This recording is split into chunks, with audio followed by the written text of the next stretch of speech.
Good evening.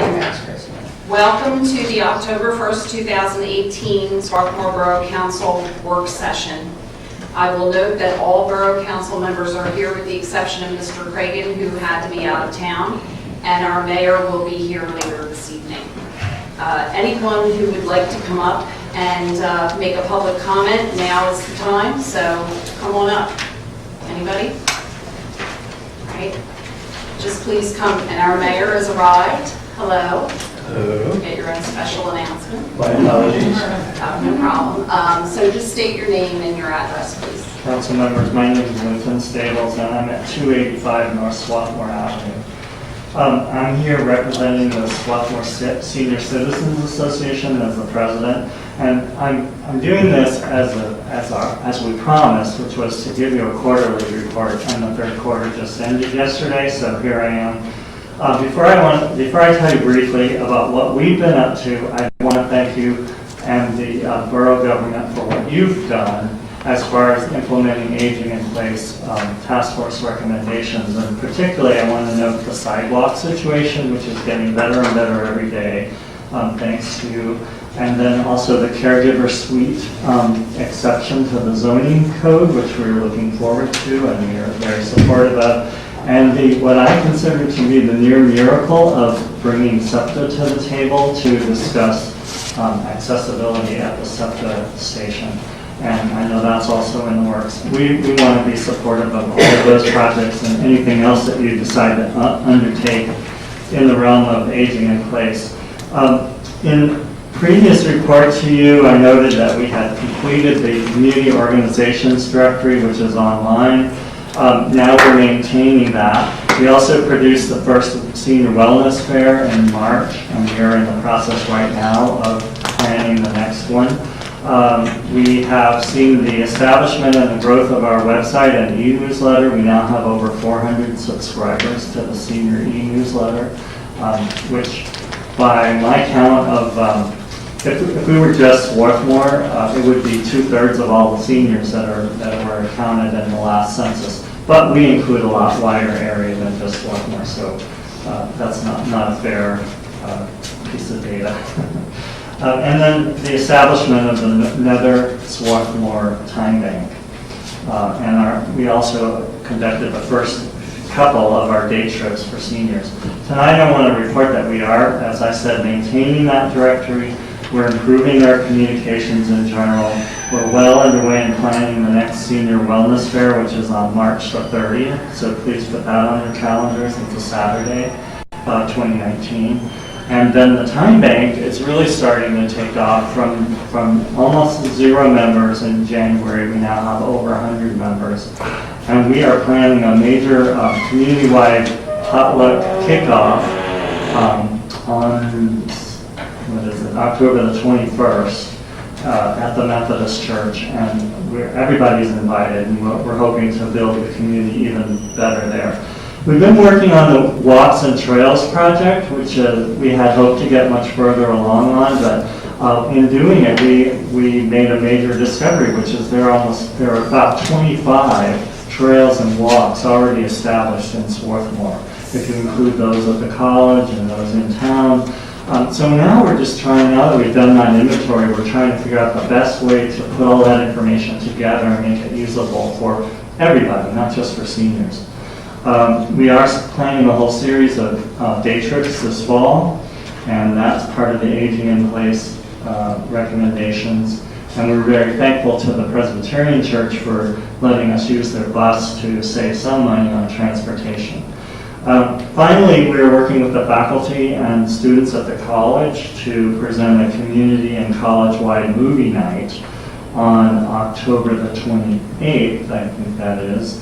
Also at the Methodist Church, and we're going to be showing the silent film Hunchback of Notre Dame with live accompaniment on a pipe organ there with Andrew Howes. So I think it should be a lot of fun. As I said, a community-wide event. We're hoping everybody will bring their whole family, and the whole town will come, and the whole campus will come. We won't all fit there, but if everybody who wants to come comes, we'll have a good crowd. The purpose of this is to build connections in the borough, among borough residents and between borough residents and college kids. So, to date, the Senior Association has spent approximately $11,300 of the $19,500 grant that we received. We still have 4 more months to go in this year, so we're not worried about spending the rest of it. But we do thank you for that grant. You're welcome. I'll answer questions if you have any. Thank you very much, Linton. That's wonderful. Thank you. Public comment? Yes? Good evening, Council. Rick Lee, President of the Fire Company. I just wanted to remind everybody that starting this Sunday is the beginning of Fire Prevention Week. Bring it up today only because our council meeting next week is on a Tuesday, so we'll be 2 days into our Fire Prevention Week.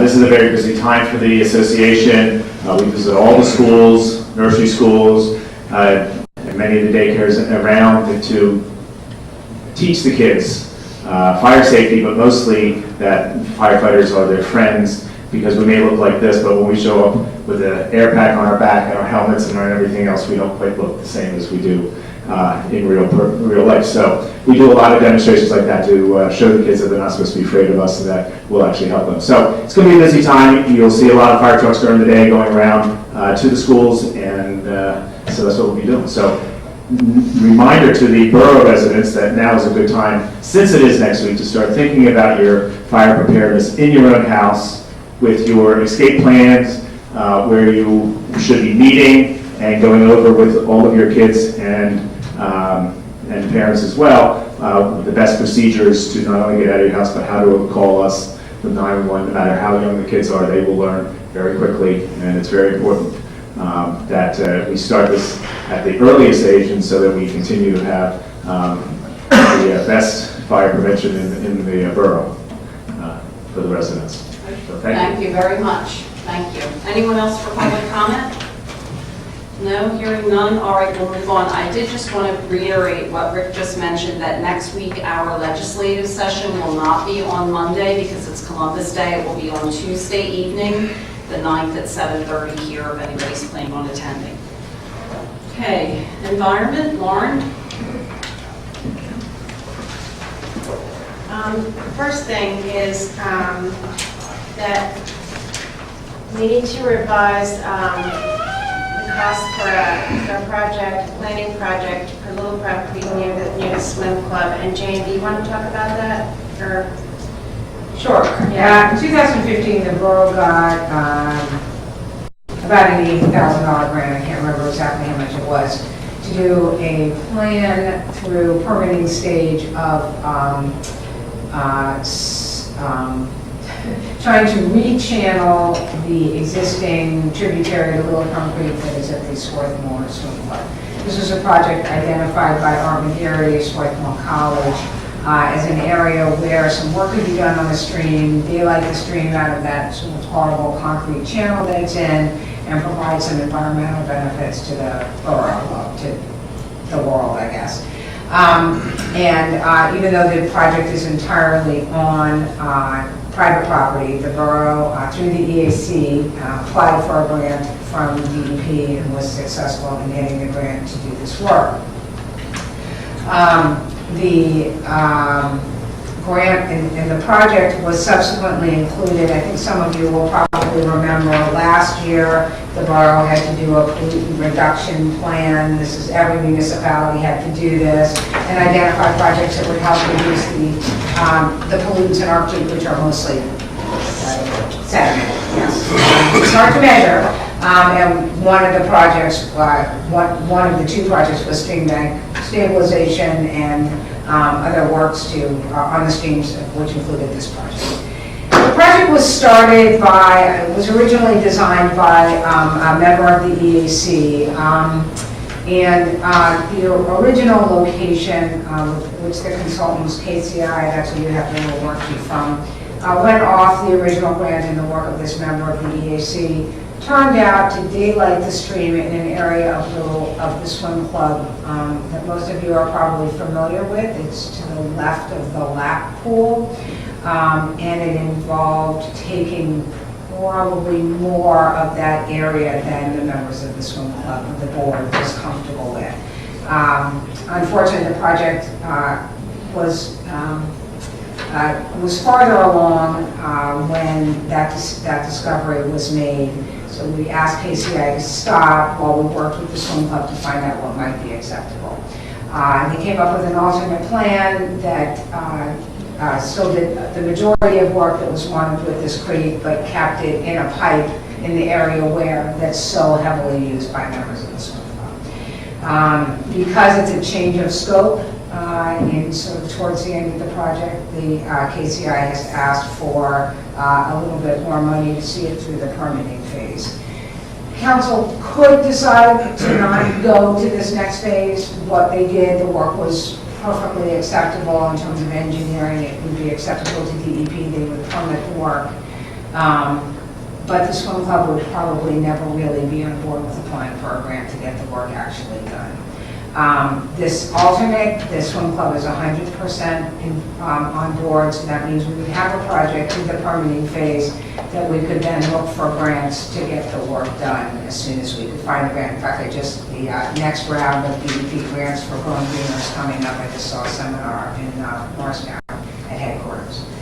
So my recommendation, the extra that they're asking for, they still have some money left because we did stop them in their tracks. I think the overage would be $17,849.37. So once you're yeah, so the committee does support, funding this. And then getting that way we'll have a really workable plan. We recommend funding this change to the plan that is acceptable to the swim club, so that when we hopefully get the bigger grant to actually do the work, because this is a planning grant, that takes us to the permitting phase. When we apply for the bigger grant, which is several $100,000 to actually really greatly improve the Little Private Creek, the cleanliness of the creek and of the whole watershed of the creek. It's a workable plan that can be used. As it is, without the $17,000 changes, the swim club doesn't approve it. So we just, there was probably a lack of communication at a certain point. Okay, so we're kind of fixing that and just saying, let's fix it. And does that make sense? Yes. Would that come from the capital budget? Is that what? Yeah, that's where it's, Oh, sure, yeah, I understand. So when you say that the work has begun, you mean the planning work? all planning work. It's all maps. planning. Okay, all right. It's So at all- this point, they haven't actually done any construction or No, any? there's no money for construction. Right, so this is a grant that will get you to a shovel-ready project so that we can apply for grants and say we're ready to go. So we would have a plan. So we're spending $17,000 to finish the plan? Correct. Yes.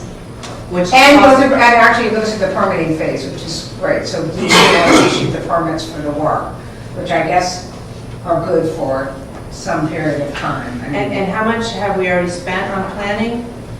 on the grant, well, Well, I think the Well, total of the the grant total was grant was $90,000 then. it's 80,000 A lot of spent in-kind. to date. In-kind donations. Yeah, we have spent to date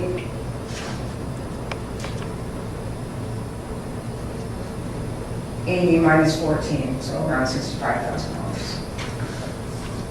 So this is something we don't have to take any action on this evening. If you could tonight, we're running out of time, the grant is done on December 31st. So it would be great if we could do it tonight, because I did not want to give them the go-ahead until it was approved by council. Okay, what do we need to do? Is it a resolution? So, now, motion to approve this revised scope of work. Okay, so let's have a motion. Do we have a motion to approve the revised scope of work? Yes, I move that we revise the scope of work. And do I have a second? Second. And is there any discussion or questions? Okay, hearing no questions, all the ayes? Aye. Any noes?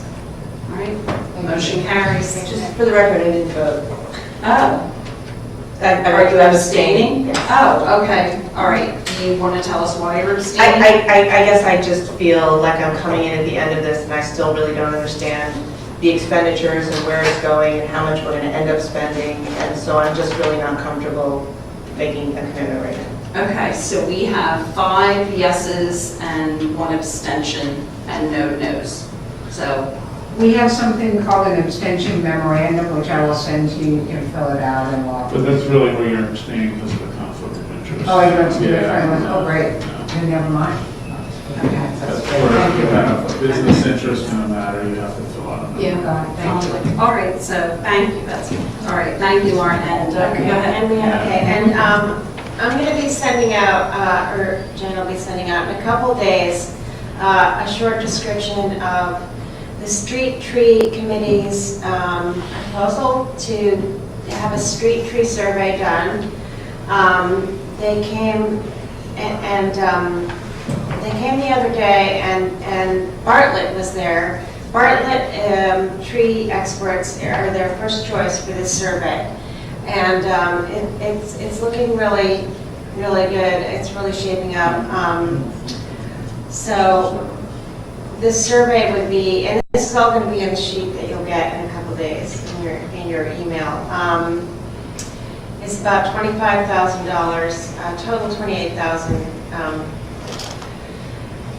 including a yearly subscription fee of $500 to keep updating the survey. So the survey, the purpose is to really kind of see how many trees we have and what species, so that we can plan what kind of trees to purchase in the future, so that we can plan maintenance, disease prevention, and all kinds of things. And the street tree committee and volunteers from the EAC will be updating the inventory year to year. And they will be given the information and the tools to use this survey. It can be layered on top of Google Maps, and the public can look at this. And you can see, what kind of trees are lining your street. You can plan your own street trees maybe based on that.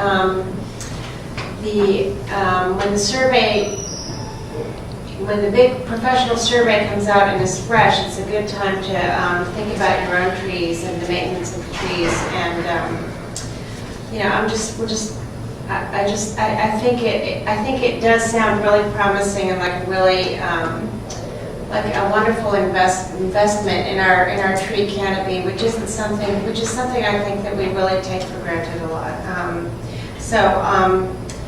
And there are two really distinct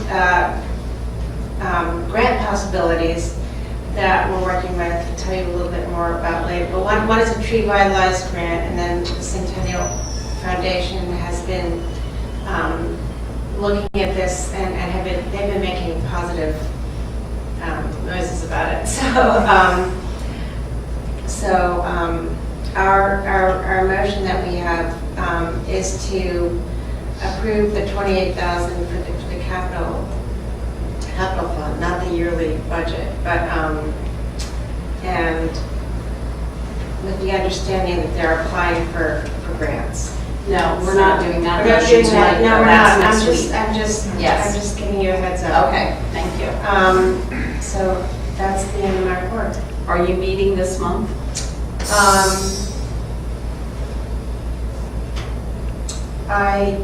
Let's say yes, I think so. I think we probably will. And when is that, if you are? When would it be? It's always the fourth Wednesday. Okay. So that will be the 24th. Okay, great. Thank you very much.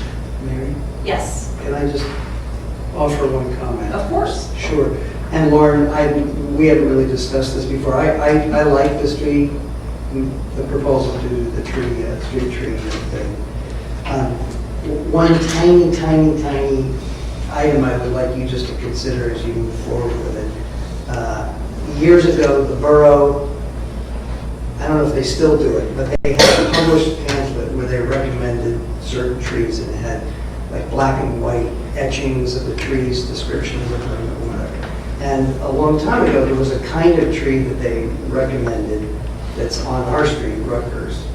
I always forget the name of it. If it's a black walnut or something, but its roots are extraordinarily invasive. Okay, I have seen sewers dug up where the roots go down the roots from these trees will travel 50 feet up the street and pop up. You don't know what tree it is? I can tell you what it is, but I know that I have a neighbor who has wanted to not have those trees because they were getting into her vent and all this, and she couldn't do anything about it because, so this is not a general, thing. This is specific to this one species that I think is very invasive. I'd just like you to consider That's as you move the forward. kind of information that I understand that a lot of this survey will be used for education, Yeah. just as you're talking about. Yeah. So And my that point you- is that, like, if you have a bad one in under the current policy, you can't take it out. Okay, so, and I understand why we don't want people to take out street trees. Oh, okay, well, yeah, pass any information Yeah. like that along, that's good knowledge, really, thank you. Sure. Can I say something about that too? Yeah. Street trees? I'm sorry, do you have, go ahead, Sarah. And I just was going to piggyback on what Lauren said. I mean, that was what was so impressive about this collection of data that they're going to have. So if there's a concern like that, and something that's obvious, because when they take the survey of the trees, they probably would notice, we would think, with invasive roots, or, talk to people. And then that would be documented in a central place, and people would have access. So And that's I have told all of that to Michael already, just so you know. Okay, all right. Well, and by the way, just a footnote is that you just have to talk to the street tree committee before, you have to talk to the borough before you take out a street tree. It doesn't mean you can't ever take one out. Right, they use a set of criteria, and what did you call it, a rotten tree? No, I said it's a black walnut. Yeah, no, but somebody Very called it invasive. an The roots are unwanted very tree. invasive. They will take that into consideration, particularly whatever the location is. Betsy, did you have a comment? That was what I was saying. Lawrence? Okay. Anybody else about street trees, environmental committee? Okay, thank you. Michael? Finance? Yes. A couple things. I think I'll combine number 1 and number 3, which is the review of the preliminary 2019 budget and the committee report, because they're the same thing. And then I'm going to come back to the second point, the authorization to prepay the 2019 principal. A couple of notes we have outstanding because it relates to the budget discussion. I'll make a motion for that. So I'll give you a couple of high-level things, and then I'll turn it over to Jane. She's really the architect of the budget, so I don't want to. She's really involved in the nitty-gritty. But in terms of the overall big picture of the preliminary budget, what's been put in here, and you all have the memo, is that a 3% cost of living increase for employees, and that is by contract for the police. We also included that for the non-uniform, but just to give you some perspective, if we change that to 2.5 or 2, we're talking very small amounts of money. That's a few $1,000s. So I think that's generally makes sense in terms of what the committee discussed, but that's certainly open for discussion because that is not contractual, the non-uniform. And basically, no, as you can see in all these other things, no change in healthcare coverage, no change in annual funding of capital accounts, and all the other borough organizations funded at the same level as they were last year. Obviously, that's fluid, and we're going to have requests for more, and actually one that's less, but those are, not included in this budget. And then, so finally, the budget itself has a projected deficit of $46,000.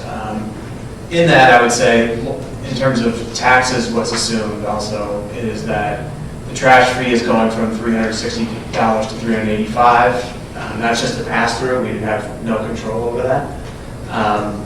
But as it relates to the actual core taxes for the borough, we've left those unchanged. So, all credit to Jane and the taxpayers in the town. That's, I think, the 4th out of 5 years would be without a tax increase. And I think the other 1 year was 1.2% roughly. So, from that standpoint, I know taxpayers are struggling with the amount of taxes we pay. So that's a good part of the budget, I believe. And then finally, with that deficit of $46,000, we would have, going into that, $425,000 fund balance, unrestricted fund balance, which is within the target range of 5 to 8% is generally what's recommended in terms of giving us a cushion year to year. The one thing, now I'm going to move on well, I'll turn it over to Jane, then we'll come back to the last part about repaying the debt. Is that okay? Just in terms of if there's anything else you want to add to this? As Michael said, one of the variables in the budget is these contributions to groups, and everything that I have been given so far was included. It's on the second page of the memo. The Street Tree Committee, Lauren already mentioned. There's two groups under the general government that have requested increases. One is the Swarthmore Public Library, that's a little over $10,000. The Swarthmore Senior Citizens have requested an increase from $19,500 to $25,000. And then the community center did not put in a great request this year. Which is $3,000. Which is $3,000. And that's actually out of the budget in the mostly. Okay. The public safety, the Swarthmore Fire and Protective Association has requested assistance towards the purchase of a new ambulance. The amount they're requesting is $50,000. Mary can talk about that. She wants us a decision made by the committee on that. We're waiting for a little bit more information. I can go over line items in the budget if people had a chance to look at it and had questions. As it also says in one of the unknowns, the reason the police department personnel department budget is not known is because there's going to be change in personnel, and it's of course unknown whether somebody from an internal candidate will come up and you'll have a new person coming in or a new chief, so it's a little hard. And I would say right now it's estimated on the high side. This version of the budget, everything is conservative. My budget projections on revenue side are conservative, and the budget expenditures are conservative the other way. Although 5% increase in healthcare is probably not going to be far off from what we expect. We do already have one new officer in the police department. That's released a little bit of the strain, and council has kept it at an 8-person department rather than a 9. We started to see the savings of that actually this year, and that will continue next year. We have one member of the public works department who's a 30-year employee who is leaving. And the new employee, of course, will come in at a lower rate. Who's leaving? David Patterson. He's been here for 30 years. And that's the bulk of his life. Thank him another time. So that the personnel constraints are actually relatively low on this budget. There's a few increases we need to be paying. We've been paying a little bit more for some of our professional services. We've got some outside legal that we need. We've got some ongoing litigation that we're paying for. We have some police department arbitration case that we're paying for, and we'll be going back to negotiating with the police next year for their next collective bargaining agreement. So all of those add a little bit of cushion. We've been spending a little bit more on the engineer, wanted to get that in the budget, the traffic studies and so on, all approved by council. It's not like they're overages, but they're a little bit more than has been done before. And those are all included in this budget, so it's accounting for some of the increase. And like always, the expenditures always go up and revenues are basically flat. And when you are relying on property taxes in a 100% built-up town, there's no reason for property taxes to go up unless you raise the millage rate, and this budget does not include that. And that's pretty standard. Usually you get to see the deficit before you make any decision to either use reserve funds or increase millage. I would say one of the benefits that we'll be seeing is that because interest rates are no longer zero, we're collecting some interest income on various reserve funds. That's a positive for the borough. And the Finance Committee also recommended moving into some higher yield accounts, which most of our money is with Pennsylvania Local Government Investment Trust, which if anybody took a seminar, you'll know that most municipalities put their money there. And they have some very easy to access higher yield instruments. And they're very low risk, yes. It's very low risk, yeah. So that brings, are you done, Jane? I have Yeah. questions. Sure, no, that's good. The $50,000 request for the ambulance is not reflected in the $46,000 deficit because that's a capital expenditure. It's because it's a special request. So Okay. any special request, whether it was operating, if they had come in and said, council gave them last year $240,000 in operating expenses. That's the same amount they're asking for this year. And if they had asked for $340,000, that would not have been included either. That would have been the same thing. So it's not where the money's coming from, it's that it's new, unusual, sort of not that base budget amount. But just for clarity, I mean, if for instance, we did approve that That would 50,000, come it would come out of the capital Yes. reserve fund, which currently has a balance of $345,000. So you wouldn't see it in the budget, I think. Is that what you're? Oh, yeah. Yeah. It If would it not goes that change way. the deficit, it would not, you're correct. So the other thing so this really, it goes to point 2 under my committee, under my report, which is the authorization to prepay principal on 2008, 2000, and 2013 variable rate debt notes. What we've been doing, we do have a operating reserve fund. The balance is approximately $562,000. And what I'm advocating is that we prepay this particular debt, which would be about $48,000. It'd actually be exactly $48,000.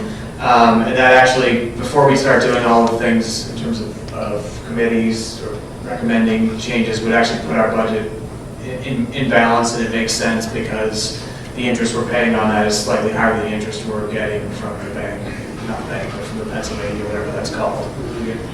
So I think it makes economic sense, and it also makes budgetary sense, and we do have the operating reserve to cover that fairly easily. So with all that said, I'd like to make a motion for the authorization to prepay the 2019 principal on the 2008 and 2013 variable rate debt notes that we have outstanding.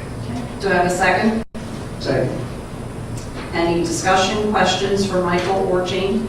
Is that in the budget, are those the lines labeled debt service, or does that relate to those lines?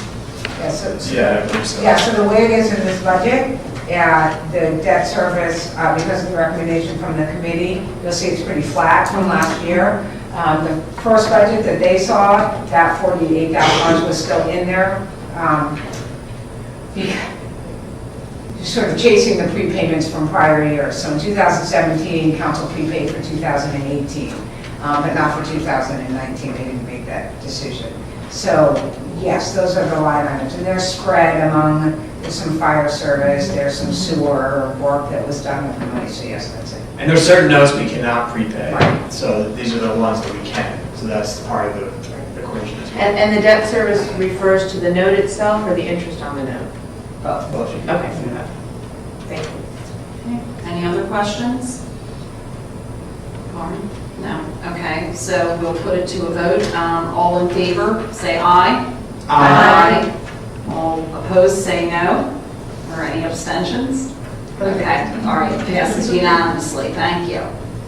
And I believe we'll be meeting this month. I'll update next week, but I think we're going to just, because there's still a few items outstanding. And people always, no matter how long they're on council, they always ask the same question. I never have a great answer, which is, when do we make decisions about all these special requests? So as you all, if Lauren just talked about her special, that came through her committee, you could say, get a sense of council to approve it now, or you could approve it next week, or you could approve it afterwards. Sarah, I think, is going to talk about a couple of those. So it's very fluid. There's no budget that's advertised until the second week of November, and even that budget can be changed in December. And then in December, we'll advertise a tax and fee ordinance. That really can't be changed once it's advertised. So you could approve it and not approve it if something terrible happened later. So just feel free in your discussions to, if you want to advocate for something right now, go ahead and do it. If you want to leave, that's fine too. There's no set of rules. Thank you, Jane. Thank you, Michael. Okay, that's all. Sarah, general government?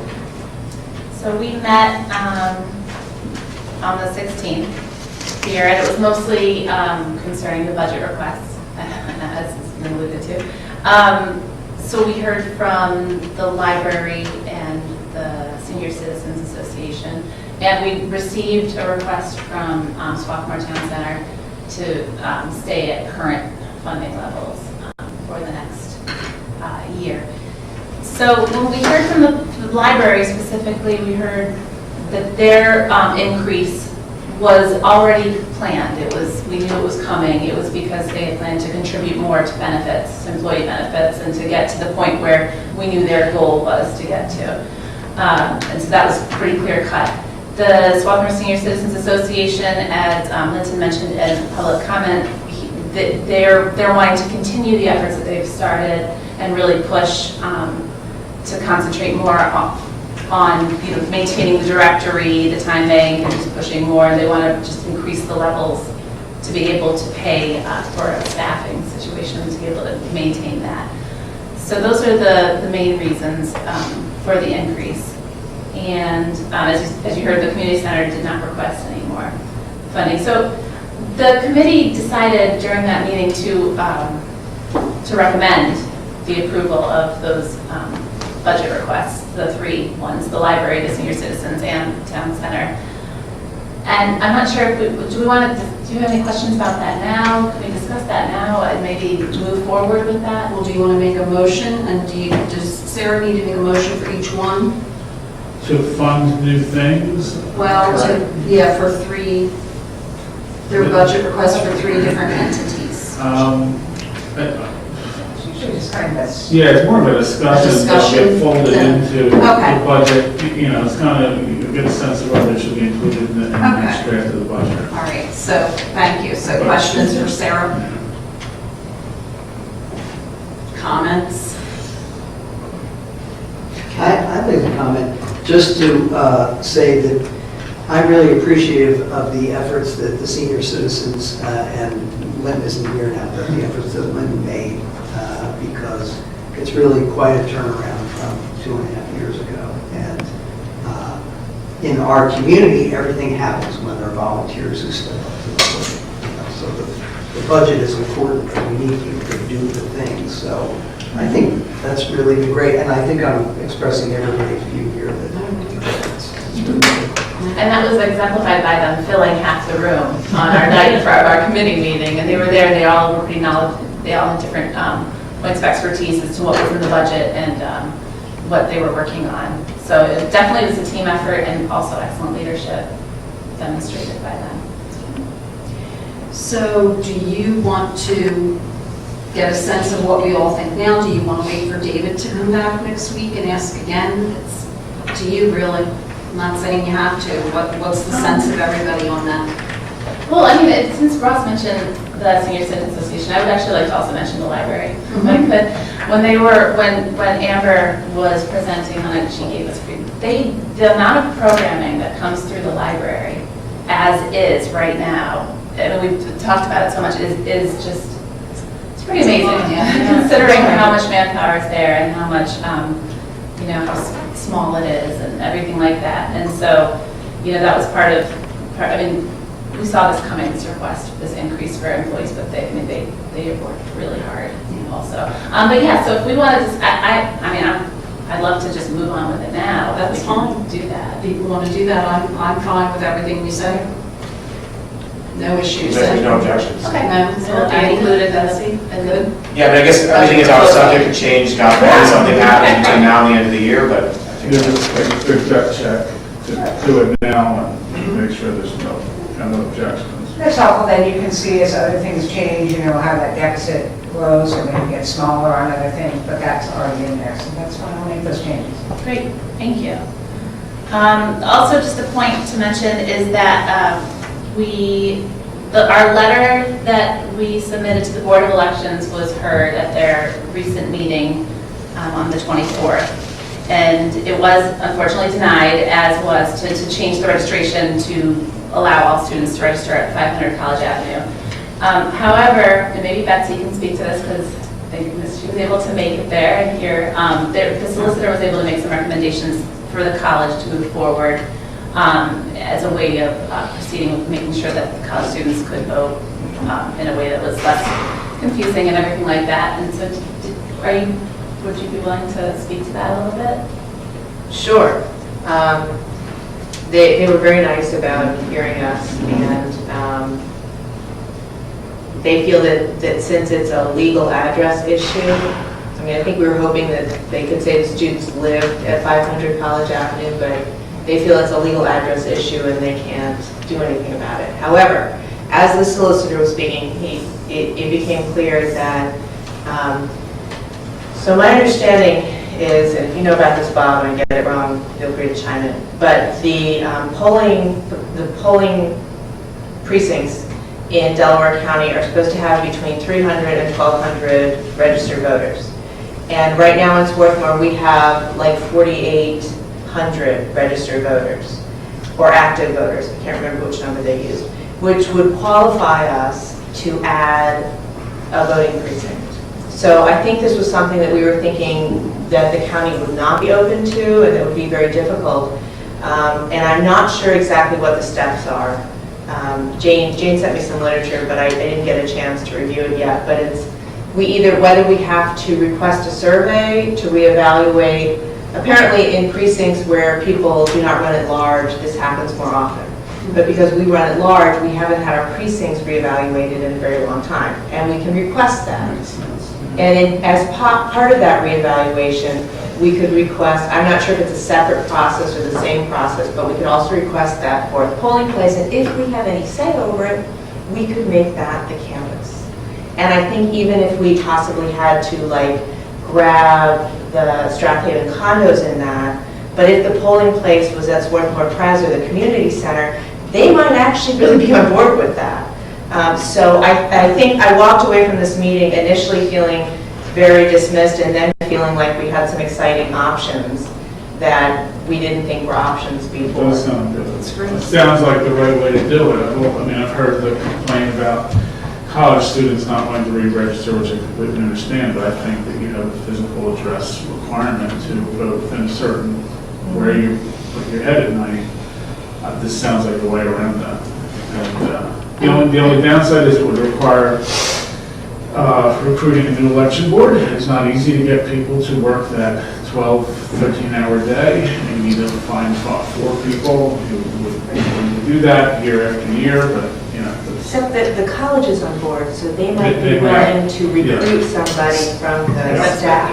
Right, well, so the election law, which is what I sent around, I also sent to the college, I think you need 20 registered voters to make the request. Yeah. Petition, and it's actually to the court. It's the Court of Common Pleas that makes the decision, but it's the election bureau can weigh in on it, and I think they can review the proposed polling places such as you just did. So I think actually the college could probably take the labor more on this, and that would be perfectly fine.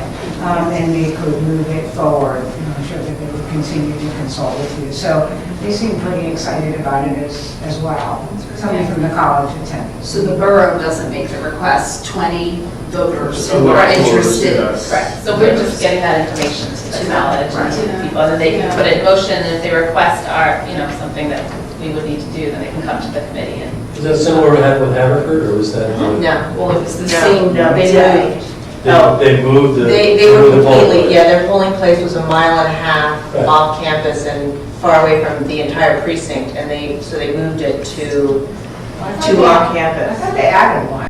No, they literally moved it Wow. from 1.5 miles away, which most of the residents were apparently on board with as well. The one similarity with Haverford that was brought up was that they have one dorm that is across the street in Montgomery County. So they have 7 to 8 students every year who are registered in a different county than the rest of the college. And of course, they have to register in Montgomery County. Yeah. So, Which is completely different.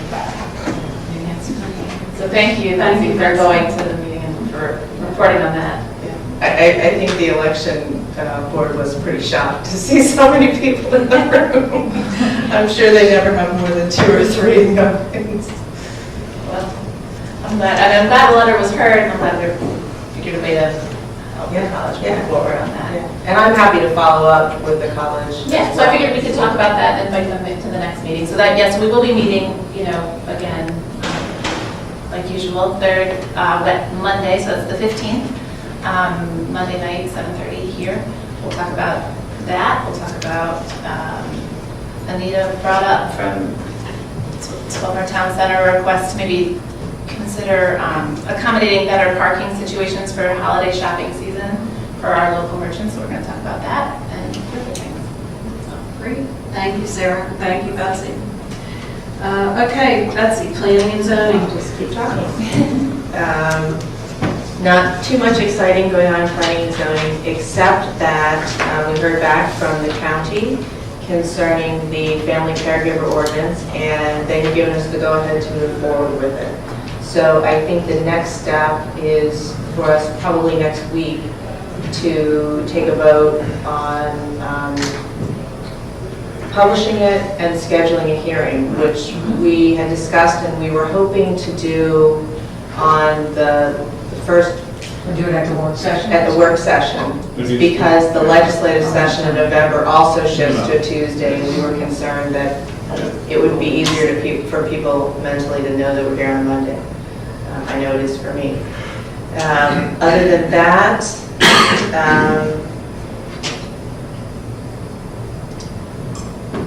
yeah, I think that was pretty much it. We are thinking about moving the meeting. So for this month, it will stay on the 25th at 7:30.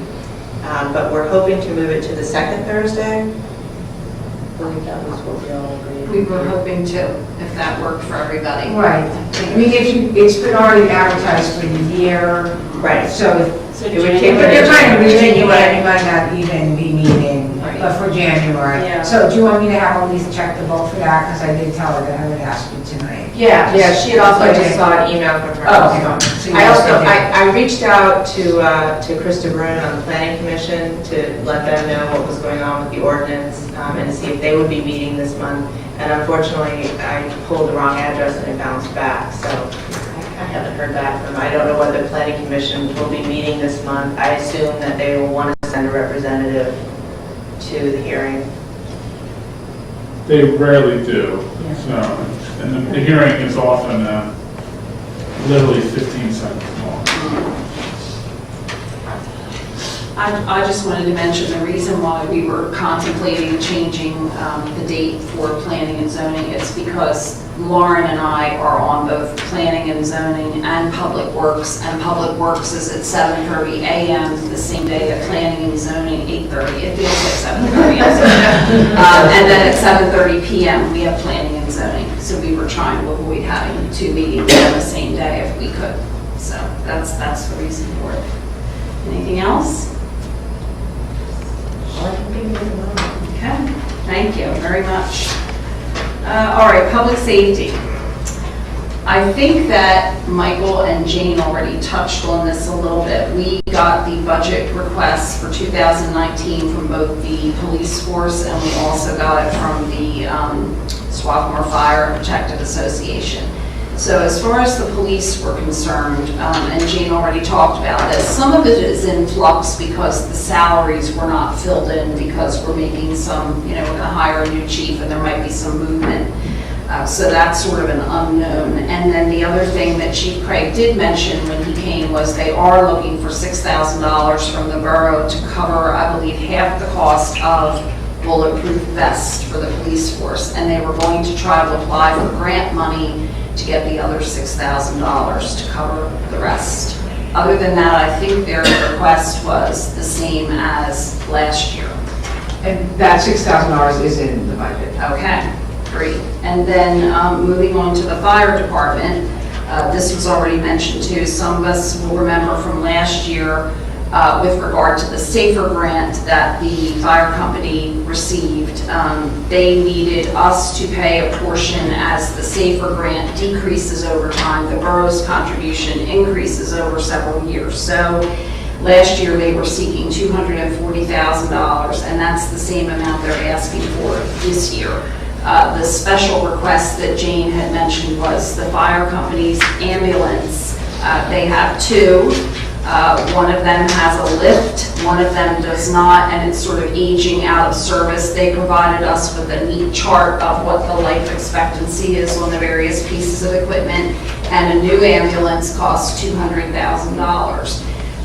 What someone, I think Ross had thrown out as a suggestion was rather than us pay for a $200,000 ambulance, maybe we could make a flat contribution. And then I think after we had our meeting, Finance Committee met, and I think that was brought up in Finance that they were looking for $50,000. So that's really what's before us, I think, is whether or not we want to contribute that $50,000, which would be not capital, it would be a capital expenditure because it's equipment. So I want to ask my other committee members what you want to do tonight, because on this particular one, because it's public safety and the fire company, I personally would like to wait until David comes back next week to talk about that some more. But if you two feel differently or anybody else does, you tell me. I'm okay with it. I had one question, which is, if it comes out of the capital, when and how does that get replenished? We do contribute to capital every year, and that's part of the budget. Yeah, and in this So, budget, I couldn't remember how I much. think we give 50,000. Same as last year, which is 50,000. 50,000. Right. So That answers my question. and so it's built up to now 345, Yes, which is a good margin, given things that come up yes. over the years. Any other questions about those particular things, comments?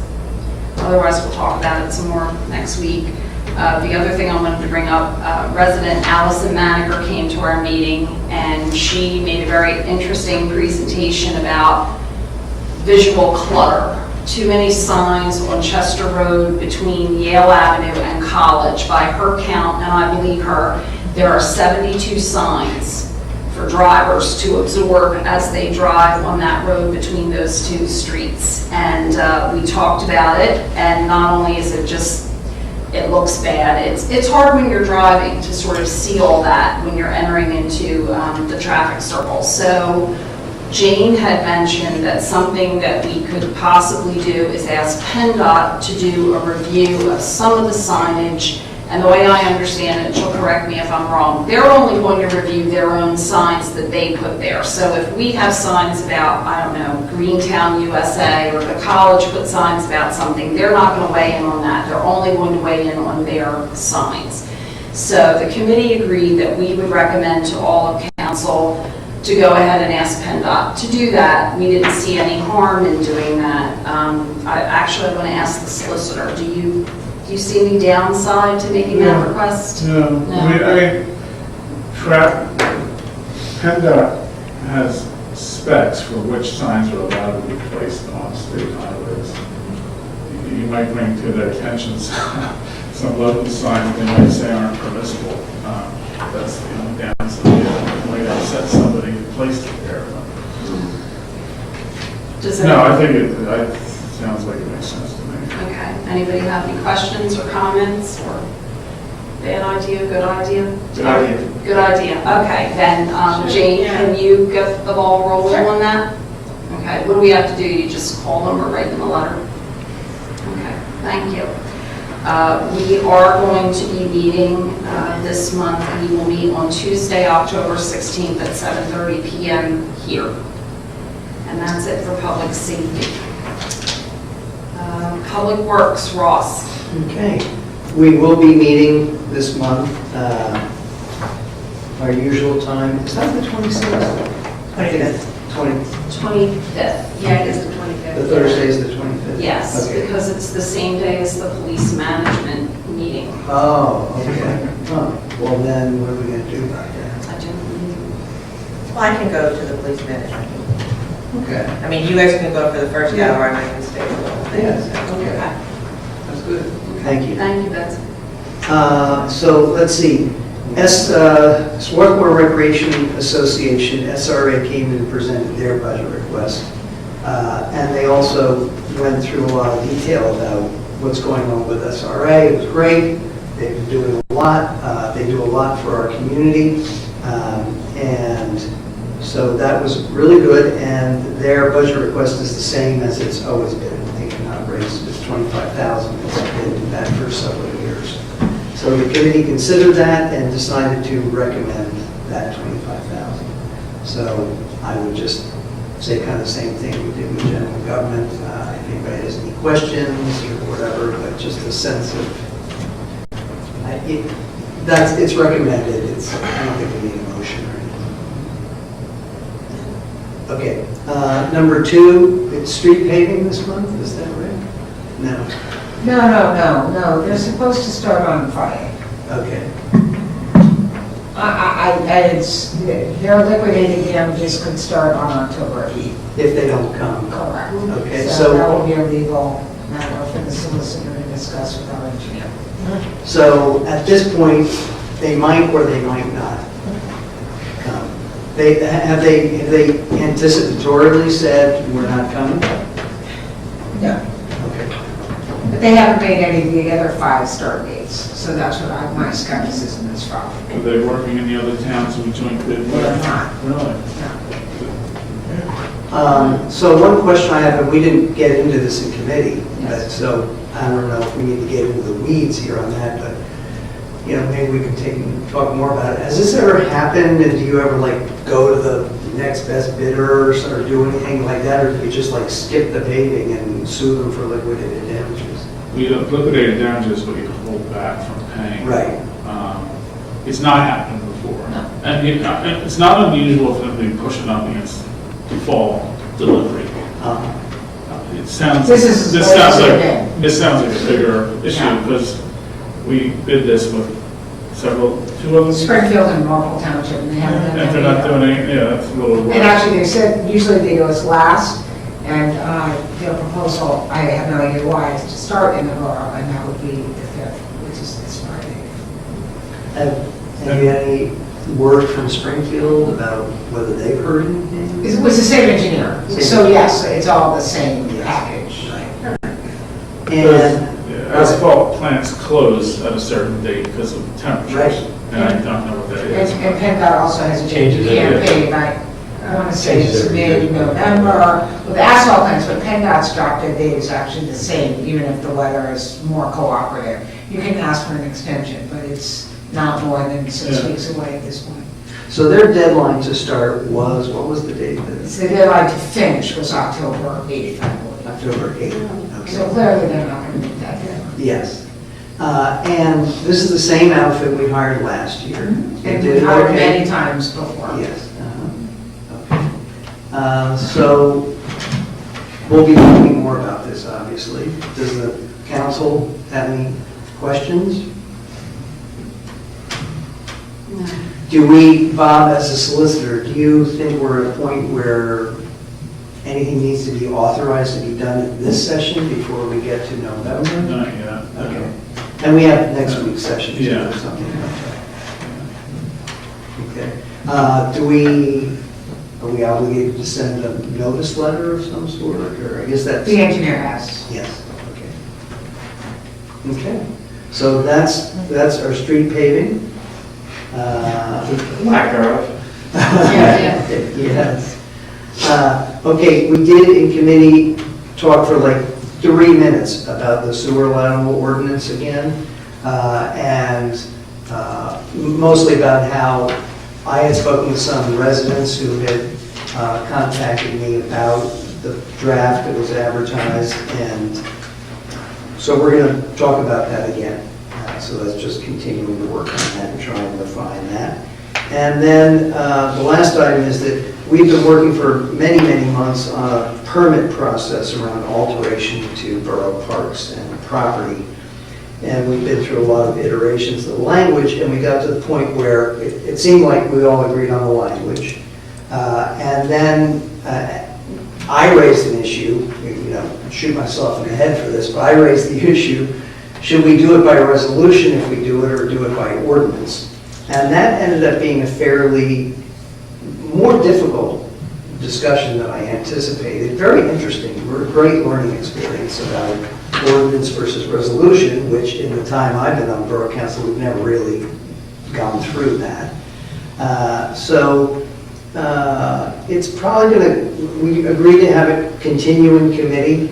We'll have further discussions in committee. I just mentioned that because I don't know if we want to have any, if it's a work session, do we want to talk about that here or not? For my fellow committee members, we can just talk about it in committee again and come back again in the future. My thought would be to talk about it in committee again, because I don't think it's at the point yet, as you just said, where it would be worth us talking about it here. I don't think it's ripe yet to talk about. Lori? Yeah, I agree. Okay, so we'll do that. So that is the report. Great, thank you. Our mayor? Thank you, Mary. I think we should just give a very quick update that we are actually interviewing for a new police chief. And we're in the midst of the interview, I guess is the best way to say it. We had 23 applications. And of that, we created a short list of 11. And we're interviewing those 11 with the idea that we will then create a shorter list, and that will happen in front of council in those the final interviews. When that happens, it's going to be a very difficult decision. We have some excellent candidates, I think, who are been very well qualified. So that's good.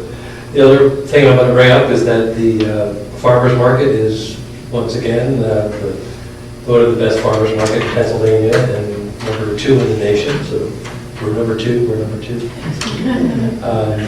Just a shout out to really Pat Flanagan, I think, in terms of Pat Frencher, sorry. Pat Frencher, not Pat's on my mind. Pat, and of course Andy and Carol and everybody else at the farmers market for all the hard work. It really is a Saturday morning jewel that we have here in Swarthmore. Really a wonderful thing. So I just wanted to congratulate them. Thank you, Tim. All right, public comment. Does anyone have any public comment? This is your second opportunity. All right, hearing none, we'll move on to the Borough Manager's report. Yeah, you don't have to take action on this tonight. This is on for next next week. The borough every year goes out and solicits bids for the year for tree removals, and then as people report dead trees, somebody from the tree committee, 99% of the time, Charles Cresta goes out, looks at the tree, certifies that it's dead, measure it. The cost is based on how big the tree is. Homeowner pays 60% of the cost, borough pays 40% of the cost, and in return for the borough paying the cost, the homeowner is required to pay for and replant a replacement tree. So we'll go out to bid for that, so we have the prices in time for that budget. Any questions for Jane about that? No? Anybody has any favorite tree committee people, tree contractors you'd like us to send it to? We try and include as many as we can. Thank you, Jane. Solicitor. Thanks. I will want to discuss 2 things in executive session. 1, the headstrong appeal, and 2, a new lawsuit that was filed today by Patrick Flanagan against the borough regarding the sale of liquor at the farmers market. Okay. Sale of alcohol, I should say. All right. Any other business, new business? Anyone up here? Okay. And I don't remember, do I need to make a motion to go into executive session? Yes. Okay, so I need a motion to go into executive session to discuss the 2 litigation matters Bob just mentioned. So Second? Second. Okay, we're in executive session. Thank you all for coming.